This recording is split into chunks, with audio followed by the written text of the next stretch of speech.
Hello दोस्तों, नमस्ते। स्वागत है आप लोगों का हमारे यूट्यूब चैनल हिंदी स्टोरी में। आज हम लोग परीक्षा गुरु उपन्यास का प्रकरण 36 कवर करेंगे। इसके पहले के सारे एपिसोड मेरे चैनल पर अपलोड है।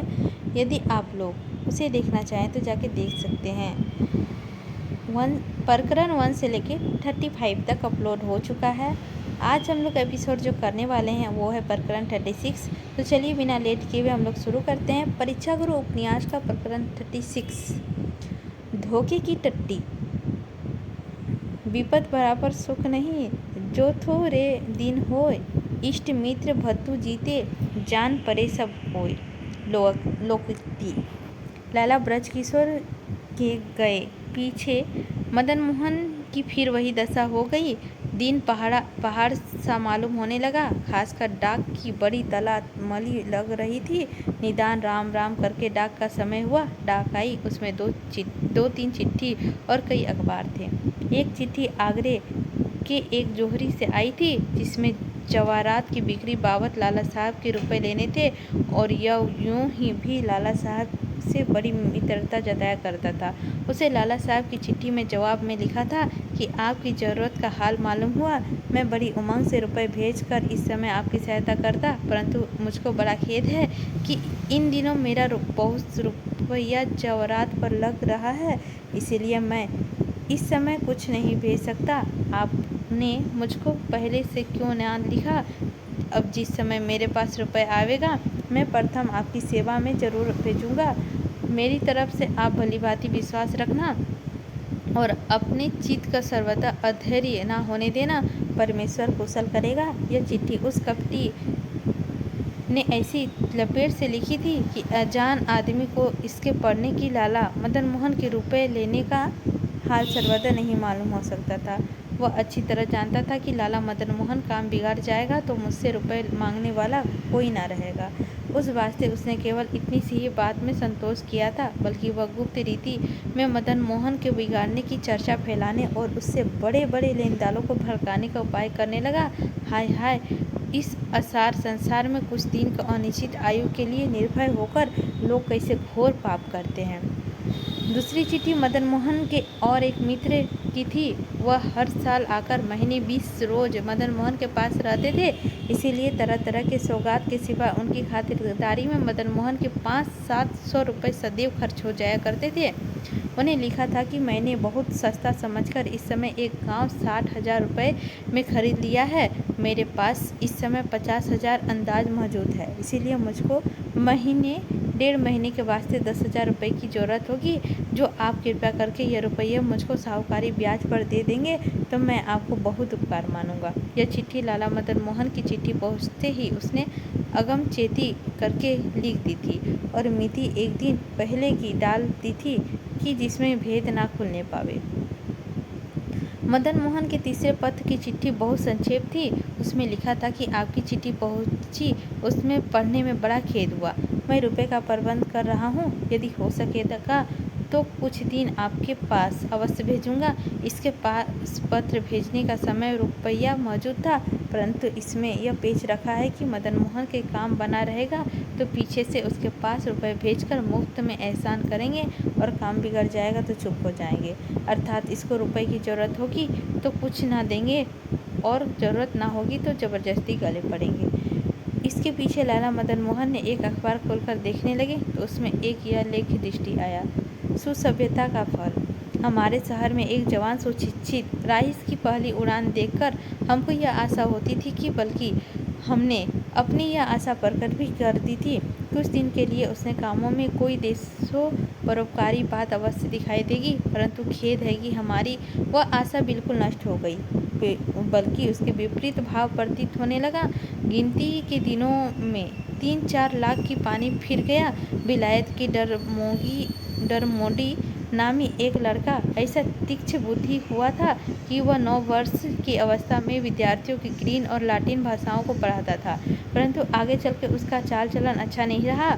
इसी तरह भी यहाँ प्रारंभ से परिणति विपरीत हुआ। हिंदुस्तानियों को सुधारना केवल दिखाने के लिए है। वह अपनी रीति भांति बदलने में सब सुभव्यता समझते हैं, परंतु असल में अपने स्वभाव और विचारों को सुधारने का कुछ उद्योग नहीं करते। बचपन में ही उनकी तबीयत का कुछ लगाव इस तरह से मालूम होता था, होता भी तो मदरसा छोड़ पीछे नाम को भी दिखाई देता। दलितों का भोजन वस्त्र की फिक्र पड़ती है और धनवानों के भोग विलास के अवसर नहीं मिलता। फिर देश उन्नति के विचार कौन करे, विद्या और कला की चर्चा कौन फैलाए। हमको अपने देश की दीन दशा पर दृष्टि करने किसी धनवान का काम बिगड़ता देखकर बड़ा खेद होता था, परंतु देश के हित के लिए तो हम यही चाहते हैं कि इस तरह पर प्रकट में नए सुधारे की झलक दिखा कर भीतर के दिया तले अंधेरा रखने वालों की भंडा जल्दी फूट जाए, जिसमें और लोगों की आंखें खुले और लोग सिंह की चमड़ा ओढ़ने वाले भेड़ियों को सिंह न समझे। इस अखबार के एडिटर को पहले लाला मदन मोहन से अच्छा फायदा हो चुका था, परंतु बहुत दिन बीत जाने से मानो उसका कुछ असर न रहा। जिस तरह हर एक चीज़ के पुराने पड़ने पर उसके बंधक ढीले पड़ जाते हैं, इसी तरह एक सर्वपरत मनुष्य के चित्त में किसी का उपकार पर, लेन देन पर, प्रीति व्यवहार पर बहुत काल बीत जाने पर मानो उसका असर कुछ नहीं रहता। जब उसके प्रयोजन का समय निकल जाता है तो उसकी आंखें सहसा बदल जाती है। तब वह किसी लायक होते हैं, तब उसके हृदय पर सर्वसार छा जाता है। जब उसके स्वार्थ में कुछ हानि होती है तो वह पहले से ही बड़े से बड़े उपकारों की ताक में रख कर बैठ लेने के लिए तैयार हो जाते हैं। सादी ने कहा है, करत खुशामद जो मनुष्य सो कुछ देत बहु लेत, एक दिवस से पावे ना तो दो सो दूसत देश। इस अखबार का एडिटर विद्वान था और विद्वान निसंदेह मनुष्य के बुद्धि को तीक्ष्ण करती है, परंतु स्वभाव नहीं बदल सकती। जिस मनुष्य को विद्या होती है वह उस पर बर्ताव नहीं करता, वह बिना फल के वृक्ष की तरह निकम्मा है। लाला मदन मोहन इन दिखावटों को देखकर बड़ा आश्चर्य करते थे, परंतु इसमें से अधिक आश्चर्य की बात यह कि बहुत लोगों ने कुछ भी जवाब नहीं भेजा। उनमें कोई ऐसे थे कि बड़ों की लकीर और फकीर बने बैठे थे, तथापि उनके पास कुछ पूंजी नहीं थी। उनका कार्य व्यवहार थक गया था, उनका हाल सब लोग जानते थे। इससे आगे को भी कुछ फुर्त हाथ लगने की आशा न थी, परंतु फिर भी वह खर्च घटाने की बेइज्जती समझते थे।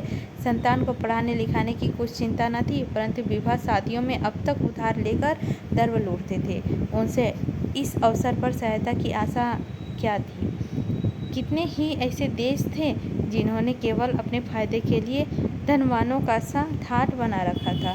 इस वास्ते वह मदन मोहन के मित्र न थे, उसके दर्व के मित्र थे। वह मदन मोहन पर किसी न किसी तरह का छप्पर रखने के लिए उनका आदर सत्कार करते थे।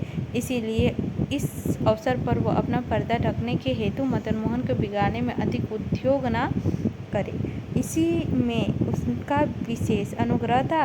इनसे उचित सहायता मिलने पे उनसे क्या आशा हो सकती थी। कोई धनवान ऐसे थे जो केवल हकीमों की प्रशंसा के लिए उनकी पसंद के कामों में अपनी अरुचि होने पर भी जी खोलकर रुपए देते थे, परंतु सच्ची देश उन्नति का उदारता का नाम फूटी कौड़ी नहीं खर्ची हो जाती थी। वह केवल हकीमों का मोल रखने की अपनी प्रतिष्ठा समझते थे, परंतु सर्वदेशियों की हानि लाभ का उन्हें कुछ विचार न था। केवल हकीमों में आने वाले राइसों में मेल रखते थे और हकीमों की हाँ में हाँ मिलाया करते थे। इस वास्ते साधारण लोगों की दृष्टि में उनका कुछ महत्व न था। हकीमों में आने जाने की हेतु मदन मोहन को उनसे जान पहचान हो गई थी, परंतु वह मदन मोहन के काम बिगाड़ने से प्रसन्न थे, क्योंकि वह मदन मोहन की जगह कमेटी इत्यादि में अपना नाम लिखाया चाहते थे। इस वास्ते वह इस अवसर के हकीमों में मदन मोहन के हक में कुछ उलट पुलट ना चढ़ते, यही उनकी बड़ी कृपा थी। इससे बढ़कर उसकी तरफ से और क्या सहायता हो सकती थी। कोई मनुष्य ऐसे भी थे जो उनकी रकम में कुछ जोखो ना हो तो वह मदन मोहन के सहारा देने के लिए तैयार थे, परंतु अपने ऊपर जोखो उठाकर इस युवती नाव का सहारा लगाने का कोई न था। विष्णु पुराण में इस वाक्य से उन्हें सब लक्षण मिलते थे। चाहत हो निज मित्र हित, करे न स्वार्थ हानि, 10 कोड़ी हूँ की कसर खाए न दुखिया जानी। निदान लाला मदन मोहन आज डाक के पीछे बाहर के मित्र की सहायता से कुछ न कुछ निराश होकर शहर के बाकी मित्रों के मजाना देखते हुए सवार हुए। इसी के साथ हमारा 36 चैप्टर भी समाप्त होता है। अब हम लोग 37 चैप्टर में प्रवेश करेंगे। इसी के साथ हमारा 26 चैप्टर समाप्त होता है। मिलते हैं अगले एपिसोड में, लेते हैं आप लोगों से विदा। यदि अच्छी लगी होगी तो लाइक कीजिएगा, चैनल पर नए होंगे तो सब्सक्राइब कीजिएगा, कमेंट करके बताइएगा कि हमारे वाचन में कहाँ कमी है।